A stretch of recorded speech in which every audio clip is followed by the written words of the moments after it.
의미는 저의 사수가 너무 부지런히 사는 사람이라는 겁니다. 선배인 사수는 도대체 어떻게 저렇게 살지 할 정도로 휴식이라는 게 없습니다. 그 불똥은 저에게도 튀어서 주말에 놀면 뭐하냐 면서 저에게 주말에 할 일을 던져줍니다. 휴일에도 일하는 게 너무 싫어서 주말에는 쉬면 안 되겠냐고 조심스럽게 말씀을 드렸더니 요즘 애들은 개념이 없다부터 시작해서 너 그럴 때 아니다. 어떻게 입사한 지 얼마 안 된 애가 놀 생각부터 할 수 있냐 등등 엄청난 잔소리가 쏟아졌습니다. 입사한 지 1년이 다 돼가는 지금 주말에 친구들과 놀고 있으면 일의 진행 상황을 확인하는 문자나 전화가 옵니다. 주말에 핸드폰이 울리면 사수일까봐 가슴이 불안하고 또 자꾸 이런 일이 반복되다 보니 사이도 안 좋아져서 사무실에서 거의 말을 안 하는 사이가 됐습니다. 게으름을 피울 줄 모르는 사수, 어떻게 대처해야 할까요? 기계같이 일하는 사람 옆에 있으려니 제 몸이 나만하질 않네요. 마이크 임팩트 멤버가 쓴 건 아니겠죠? 누군지 짐작이 가는데. 네. 네, 농담이고요. 네. 그래서 이제 주변에 너무 부지런한 사람이 있는 것도 뭐 직장 상사도 이런 거 있지만 뭐 부모님이 뭐 그러신 경우도 있고 주변 사람이 그러면 좀 힘든 경우도 있는 것 같아요. 이런 분들은 어떻게 해야 될까요? 그 이야기가 생각나네요. 가장 그 힘든 상사가 그렇다면서요. 게으르면서 머리가 나쁜 사람, 머리가 나쁘면서 게으른, 아니 머리가 나쁘면서 부지런한 사람이 가장 힘든 상사라는 얘기가 생각이 나는데 마치 시어머니와 며느리의 어떤 갈등을 보는 것 같네요. 근데 사실 요즘에는 반대죠. 예전에는 며느리들이 상담받으러 왔는데 요즘에는 시어머니들이 와요.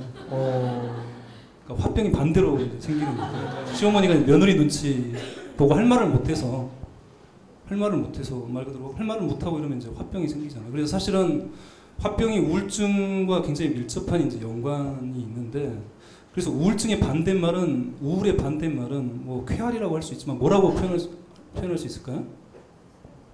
네? 우울의 반대. 사실 제 말 속에 방금 힌트가 들어가 있었는데 네?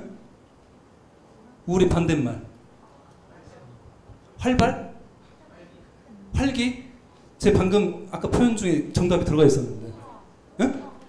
우울의 반대말인데 에? 에? 분노? 분출?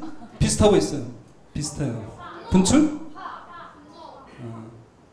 좀 이따 책 드릴게요. 근데 저는 이제 뭐 사람마다 다르겠지만 저는 표현이라고 생각해요. 표현. 그러니까 우울증의 가장 그 근본적인 기제는 억압이죠. 억압. 내가 화가 났는데 그것들을 표현하지 못하고 계속 참고 있기 때문에 화병이 생기고 우울증이 이제 생긴다라고 했을 때는 표현하면 그런 부분들이 억압하고 반대라고 볼 수 있잖아요. 아까 뭐 음악도 연주하시고 이런 분들 굉장히 자기 표현을 하는 거잖아요. 그런 부분들이 다 건강함과 연결돼 있는 거죠. 그래서 표현할 줄 아는 사람들은 정신적으로 아픈 일이 별로 없죠. 너무 이제 표현을 잘하시는 분들은 주변 사람들이 이제 아프실 수 있어요. 그렇죠? 근데 그래서 이제 사실은 이제 정신과에 상담을 하면 굉장히 인생에 있어서 여러 가지 어떤 부당한 일을 겪고 억울한 일을 겪고 이제 이러잖아요. 근데 부당한 일을 겪고 억울한 일을 겪어서 오시는 것만은 아니에요. 정말 중요한 게 뭐냐면 그런 부당한 일이나 억울한 일을 겪었는데도 내가 아무런 반응을 보일 수 없었다는 거, 보이지 않았다는 거. 그러니까 사실은 돌아보면 그 상대한테도 화가 난 거지만 더 들어가 보면 아무런 대꾸조차 뭔가 반응조차 하지 못하고 당하기만 했었던 내 자신에 대해서 굉장히 화가 나 있는 상태죠. 그러니까 옛날 얘기 중에 그런 얘기 있는데요. 도둑이 들어왔는데 강도가 들어왔는데 주인한테 원을 이렇게 그려놓고 칼로 이어가고 이 원 밖에 나오면 너 죽어 라고 협박을 하고 집을 다 털어갔어요. 근데 이 사람이 부부가 이제 그 원에 있는데 원에 갇혀 있었는데 강도가 나가고 나서 이 주인 남자가 막 하하 웃는 거예요. 강도를 당했는데 아내가 너무 어처구니가 없어서 왜 웃느냐 그랬더니 내가 이 원 밖에 한 발을 얼마나 많이 바깥에 내디뎠는지 모른다라고 이 멍청한 강도는 그걸 몰랐다라고 이렇게 통쾌해한다는 거죠. 사실 우스갯 이야기인데요. 사실 이게 굉장히 중요하다는 거죠.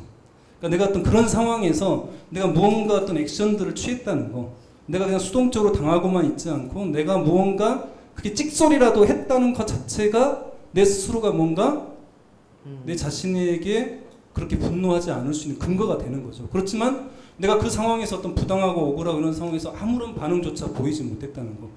이분은 뭔가 어떤 자기 주장하는데 굉장히 어려움을 좀 가지고 있다라고 좀 생각을 하고요. 네. 그래서 그런 부분들을 어떤 식으로 좀 표현이 좀 돼야죠. 근데 이제 당신이 왜 그렇게 나를 뭐 못 살게 구느냐 이런 식으로 그 사람의 문제가 있다라고 표현하기가 좀 뭐할 테니까 예를 들어서 당신이 원하는 어떤 그런 기준이랄지 어떤 이런 부분들 때문에 내 스스로 어떤 그런 요구에 맞춰 나가는 게 나로서는 굉장히 힘들다. 라고 좀 더 본인 이런 부분을 이제 아이 메시지라고 얘기하는데요. 좀 더 본인이 힘들다는 거, 그 상사했던 기대나 어떤 기준에 자기 자신을 그렇게 맞춰 나가는 게 자기로서는 힘들고 이런 부분들을 좀 더 전달하는 게 본인으로서는 좀 필요하지 않나. 그래서 용기를 내서 좀 더 그런 것들을 직면하고 이야기를 할 수 있었으면 좋겠네요.